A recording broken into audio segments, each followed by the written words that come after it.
Assalamualaikum warahmatullahi wabarakatuh. Saudara-saudaraku, para dosen muda yang non keguruan, yang non kependidikan terutama, alhamdulillahirrahmanirrahim, puji syukur kita haturkan, kita panjatkan kehadirat Allah Subhanahu wa Ta'ala, Tuhan Yang Maha Esa.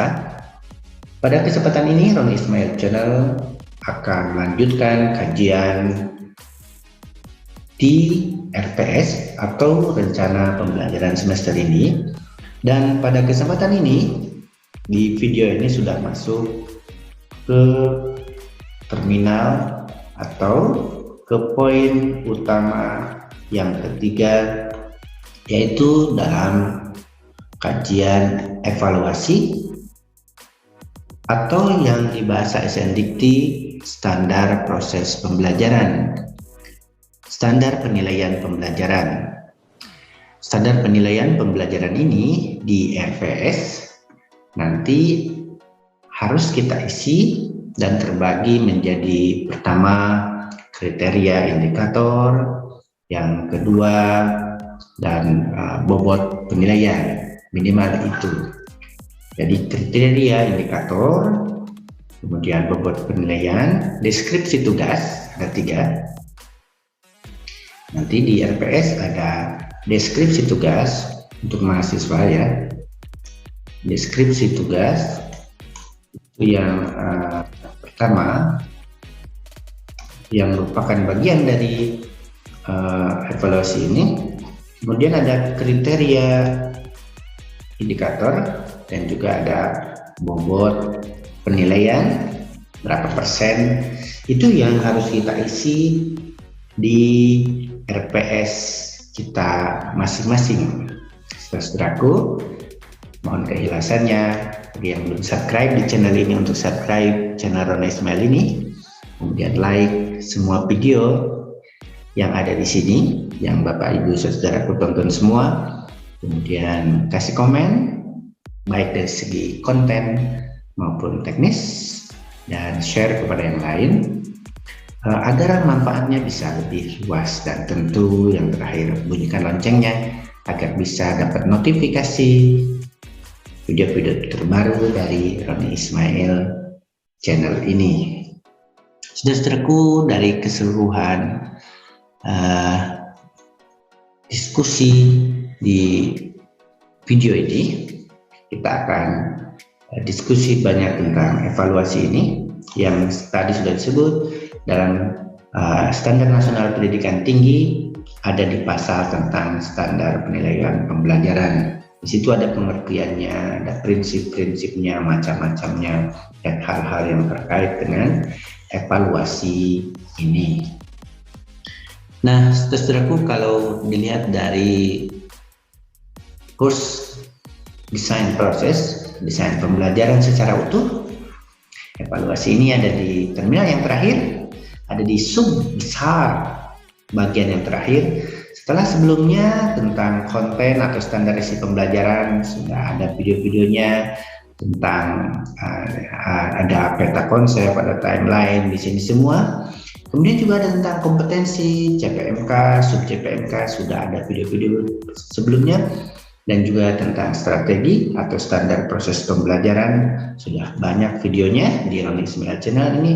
Bahkan ada video tentang praktik-praktik strategi pembelajaran aktif beserta langkah-langkahnya yang ada, yang kami upload, yang kami praktekkan, baik praktik itu dilaksanakan secara daring maupun secara luring. Nah, pada kesempatan ini kita akan masuk ke terminal terakhir yang hijau ini.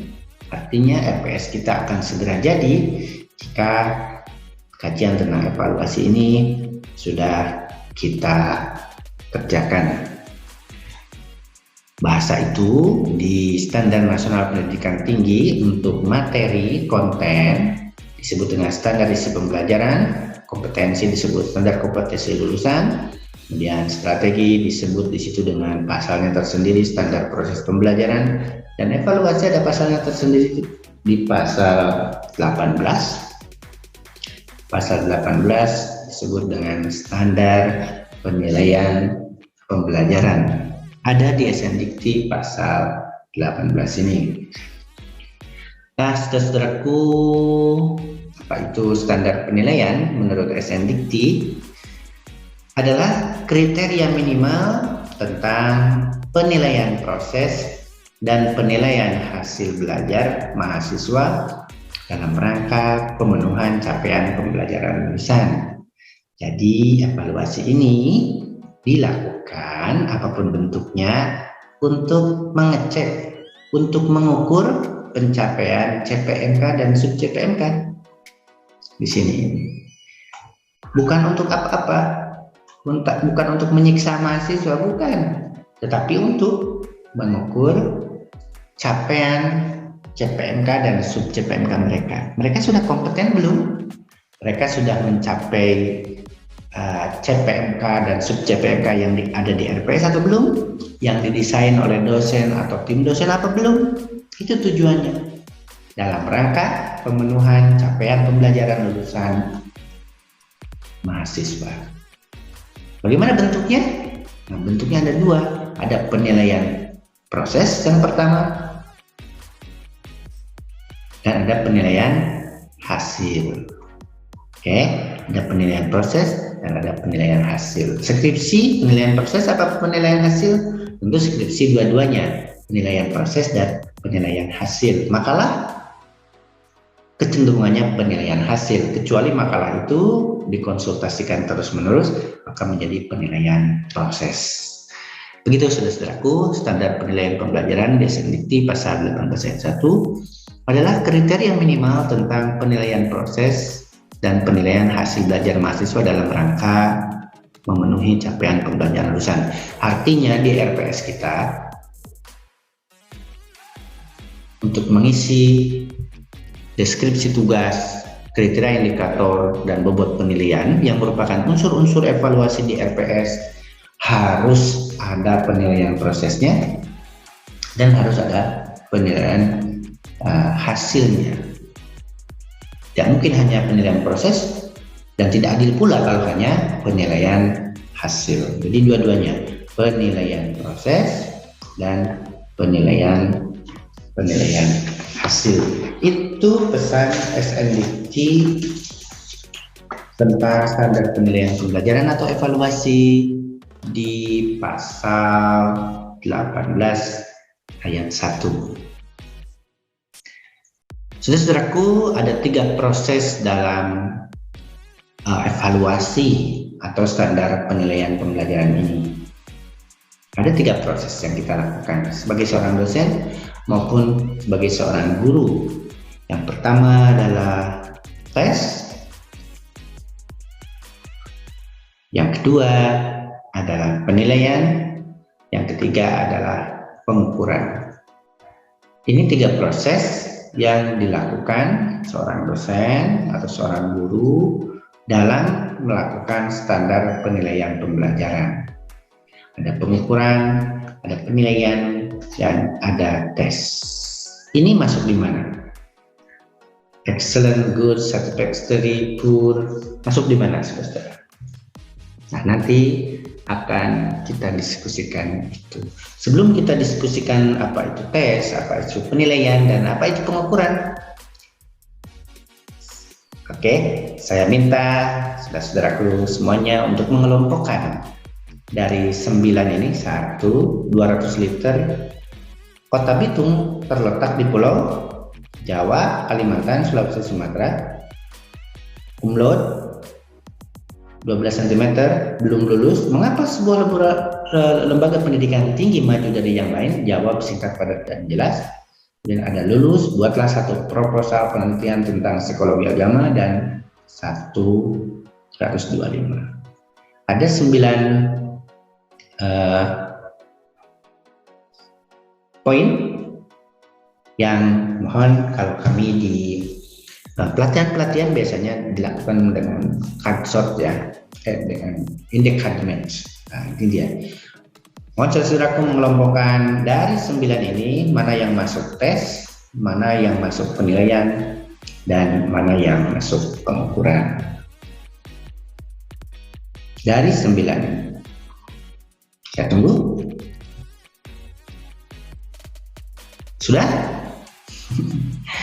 200 liter masuk ke tes, masuk pengukuran, masuk penilaian. Kota Bitung terletak di pulau mana? Jawa, Kalimantan, Sulawesi, Sumatera. Masuk pengukuran, masuk penilaian, apa masuk tes? Ada yang jawab? Kumlot.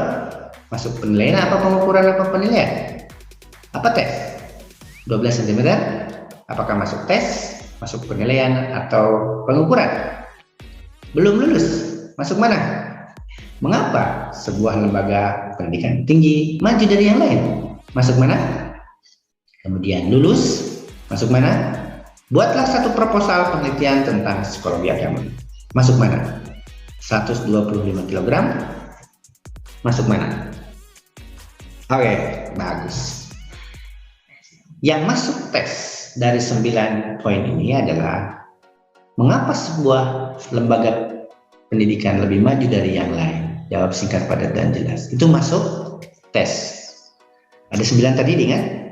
Kemudian Kota Bitung terletak di pulau mana? Masuk ke tes juga. Yang terakhir, buatlah satu proposal penelitian psikologi agama. Itu masuk tes. Sama jawabannya? Oh, ikut. Yang pengukuran ini 2 liter, 12 cm, 125 kg, 4 km. Itu masuk ke pengukuran. Jadi yang 3 ini masuk ke pengukuran, sedangkan yang 3 ini masuk ke tes. Yang penilaian tentu bisa dilihat, kumlot, lulus, belum lulus, itu semua masuk ke penilaian ini semua. Dari ciri-ciri tes 3 ini, mengapa sebuah lembaga pendidikan lebih maju dari yang lain? Kemudian Kota Bitung terletak di pulau mana? Kemudian buatlah satu proposal penelitian. So, apa itu tes? Definisinya gimana? Makna, arti. Apa arti tes?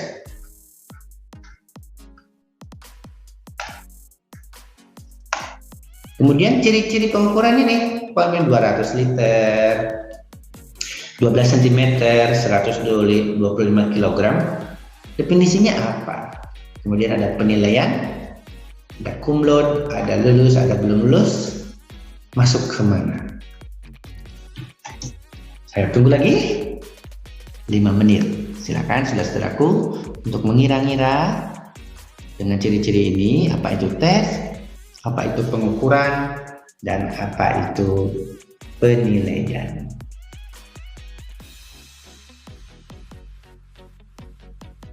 Sudah? Oke. Ada yang bisa jawab? Oke, good. So, tes adalah suatu pertanyaan. Tadi kan, Kota Bitung terletak di pulau mana? Suatu pertanyaan atau tugas untuk memperoleh informasi tentang sesuatu yang setiap butirnya memiliki jawaban. Jadi tes itu harus ada. Rasional dibuat tes. Jangan membuat tes yang tidak bisa dijawab oleh siswa atau mahasiswanya. Pasti ada persoalan dengan tes itu, dengan dosen itu. Kalau tugasnya, pertanyaannya itu tidak ada jawabannya. Oke? Jawabannya. So, tes adalah pertanyaan atau tugas tadi. Buatlah proposal. Ya. Kemudian yang kedua pengukuran, pemberian angka atau atribut, pemberian angka kepada suatu atribut atau karakteristik tertentu yang dimiliki oleh orang, hal, objek menurut aturan dan formulasi yang sesuai. Kalau sini, kalau Jogja ke Solo berarti pertanyaannya adalah berapa kilometer kan? Bukan berapa kilogram. Bukan berapa kilogram dari Jogja ke Solo, tapi berapa kilometer dari Jogja ke Solo. Itu pengukuran. Sedangkan penilaian adalah suatu proses untuk mengambil keputusan menggunakan instrumen tes tadi maupun non-tes. lulus, tidak lulus, belum lulus, excellent, very good, good, average, poor. Itu adalah penilaian setelah proses-proses yang lain. Suatu proses untuk mengambil keputusan dengan menggunakan instrumen tadi, pertanyaan, tes maupun non-tes ini. Sekarang pertanyaan selanjutnya adalah urutan prosesnya mana dulu? Tes dulu, penilaian dulu, atau pengukuran dulu? Jawaban, saudaraku, urutannya itu tes dulu, pengukuran dulu, atau penilaian dulu. Mana dulu? Yang pertama mana? Urutan kedua mana? Urutan ketiga mana? Oke, silahkan ditebak lagi. Bagaimana urutan proses evaluasi ini? Apakah yang pertama tes, yang kedua penilaian, yang ketiga pengukuran seperti yang tertulis di sini, atau yang lain?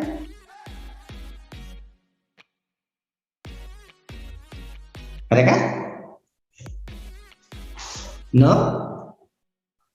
Oke, good. Urutan prosesnya adalah tes dulu dong. Kan? Dites dulu kan? Dengan pertanyaan atau tugas, tes atau non-tes. Kemudian juga baru urutannya adalah satu, tes dulu.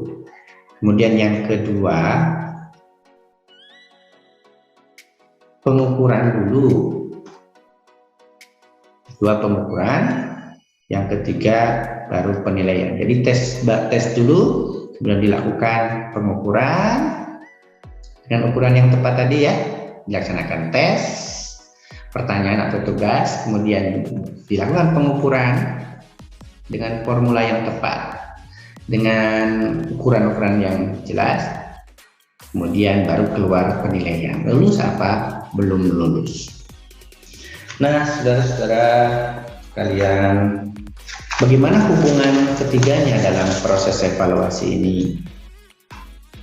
Kita sudah tahu urutannya, bahwa urutan evaluasi itu adalah tes dulu, tadi pertanyaan atau tugas untuk memperoleh informasi sesuatu yang ada jawabannya.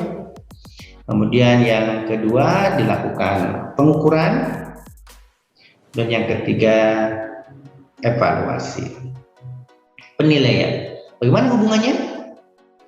Oke, ini semua saling berhubungan karena satu proses kan, proses evaluasi pasti berhubungan. Ada yang bisa menjelaskan apa hubungan tes dengan pengukuran, pengukuran dengan penilaian, dan penilaian dengan tes? Seperti yang sudah kita pahami bahwa ini adalah proses pertama, ini adalah proses kedua dalam evaluasi, dan ini adalah proses ketiga. Adakah? Apa hubungan tes dengan pengukuran? Oke, mungkin salah satunya ini hubungannya kalau kita buat dalam peta konsep ini. Tes adalah tes titik-titik pengukuran. Kemudian tes menggunakan pengukuran. Oke. Apa hubungan pengukuran dengan penilaian jika menggunakan peta konsep ini? Menurut si dosennya, pengukuran itu menentukan. Ini tengah kan? Ini proses pertama, proses dua. Pengukuran menentukan penilaian. Kalau pengukurannya bagus, menurut ukuran yang jelas tadi, yang tepat, berapa kilometer dari Jogja ke Solo, tentu penilaiannya akan cocok, sesuai dengan keadaan. Kalau pengukurannya berapa kilogram dari sini ke Solo, maka penilaiannya akan jelek. Nah, sekarang terakhir, bagaimana hubungan antara penilaian dengan tes ini? Kata si dosen, penilaian untuk mengevaluasi tes itu sendiri. Gitu ya. Prosesnya adalah tes dulu, kemudian pengukuran, baru penilaian. Hubungan ketiganya Tes, pasti setelah tes menggunakan penelitian, pengukuran. Oke. Nah, mahasiswa mengerjakan soal-soal, siswa mengerjakan soal-soal, dikoreksi kan? Setelah dikoreksi, pakailah ukuran yang sesuai prinsip-prinsip penilaian di SNDikti yang transparan. Yang umum kan harus adil menilai kan? Harus adil. Harus adil. Pengukuran yang adil, pasti penilaiannya bagus. Oke. Nah, itu dia. Sekarang pertanyaan, tesnya sudah menggunakan pengukuran. Pengukuran sudah diyakini dosennya menentukan penilaian. Kemudian penilaian digunakan untuk mengevaluasi semua lembar jawaban misalnya. Pertanyaannya, apakah tes yang baik, yang standar, itu otomatis menghasilkan penilaian yang baik? Sekali lagi, tes yang baik, apakah otomatis menghasilkan penilaian yang baik? Dan tes yang baik akan ada video selanjutnya tentang karakteristik tes yang baik ini. Baik, saudaraku, gimana tes yang baik? Apakah otomatis menghasilkan penilaian yang baik? Ada yang jawab ya, ada yang jawab tidak. Tentu jawaban ini berbasis pengalaman atau yang harus kita pertimbangkan ulang ya. Karena begini, misalnya anak Bapak Ibu sekalian ngambil mata kuliah saya di UIN Sunan Kalijaga Psikologi Agama, dan Bapak Ibu adalah teman-teman saya misalnya. Anak Bapak Ibu kuliah di UIN Sunan Kalijaga di kampus saya, kemudian mengerjakan 3 tugas, 1, 2, misalnya ini. Tugas nomor 1 nilainya 25. Ya. Nilainya 25. Ini juga 25 nih. Dan ini tentu 50 nih. Oke. Misalnya anak Bapak Ibu itu hanya mengerjakan tugas nomor 1, nomor 2 dan nomor 3 itu tidak mengerjakan. Dan Bapak Ibu adalah teman saya, teman karib, anak teman ini. Oke. Lulus 3 anak Bapak Ibu ini di mata kuliah saya. Ya, tergantung ukurannya. Kalau pengukurannya ini 25, 50, tentu tidak lulus karena hanya mengerjakan 25 ini. Tapi kalau pengukurannya adalah anak teman, anak satu partai, anak satu organisasi, anak satu kampung, lulus itu. Oleh karena itu, saudara-saudaraku, kesimpulannya, tes yang baik tidak otomatis menghasilkan penilaian yang baik karena mensyaratkan pengukuran yang tadi, yang tepat kan, memberikan atribut. Nah, atributnya ini apa? Kilogram atau kilometer? Poin-poin ini atau standar yang lain, anak teman. Pengukuran itu kan standar. Jadi teman-teman, saudaraku sekalian, evaluasi tes yang baik tidak otomatis menghasilkan penilaian yang baik karena kuncinya ada di pengukuran yang baik. Kalau pengukurannya pengukuran objektif ini, maka penilaiannya akan baik pula. Tapi kalau pengukurannya teman, tetangga, anak teman, anak tetangga dan lain-lain, maka penilaiannya akan rusak, hilang prinsip keadilannya. Sekali lagi, evaluasi itu mensyaratkan tes yang baik, dan ini akan ada video selanjutnya tentang bagaimana tes yang baik, kemudian bagaimana pengukuran, menggunakan juga pengukuran yang baik, maka akan menghasilkan penilaian yang baik. Itulah evaluasi. Karena itu, saudaraku, tidak diragukan lagi, evaluasi itu adalah masalah moral. Masalah kita memberikan nilai yang sesuai kemampuannya untuk siswa atau mahasiswa kita. Kalau mahasiswa kita tidak lulus dan kita luluskan, itu kan kita juga zolim terhadap dia. Karena dia belum kompeten, kita luluskan. Dia belum bisa menganalisis, kita luluskan. Dia belum lulus, kita luluskan, itu zolim. Harus diremedi, harus diulang. Sama juga kita tidak meluluskan mahasiswa yang sebetulnya lulus, itu juga zolim. So, kedua-duanya zolim. Evaluasi ini adalah masalah moral. Meluluskan yang belum kompeten, belum mencapai sub CPMK adalah zolim, dan juga menggagalkan yang sebetulnya harusnya lulus, tidak luluskan yang sebetulnya lulus, itu juga zolim. Sama zolimnya menurut perspektif evaluasi standar penilaian ini. Karena standar penilaian di SNDikti sudah diatur sedemikian jelas, harus edukatif, mendidik. Meluluskan yang tidak lulus tidak edukatif, tidak mendidik. Belum lulus diluluskan, tidak edukatif. Harus otentik, harus objektif, harus akuntabel, harus transparan. Itulah prinsip penilaian yang ada di SNDikti pasal 18 ayat 2, bahwa prinsip penilaian itu harus edukatif, tadi otentik, semua tahu, objektif berdasarkan apa adanya, bukan karena faktor yang lain, akuntabel, semua bisa ngitung, dan transparan. Salah satunya tadi ditunjukkan dengan nomor 1 nilainya 25, misalnya nomor 2 nilainya 25, nomor 3 nilainya 50, total 100. Oke, saudara-saudaraku, demikian kajian tentang evaluasi atau standar penilaian pembelajaran yang ada di LPS untuk kesempatan ini. Semoga ada manfaatnya, terutama untuk diri saya sendiri dan juga untuk saudaraku, dosen-dosen muda yang non kependidikan. Dan insya Allah next agenda kita akan diskusi tentang tes yang fair. Tadi tes yang baik itu kayak mana, yang waktu segitiga tadi. Kemudian essay kayak mana sebagai tes subjektif.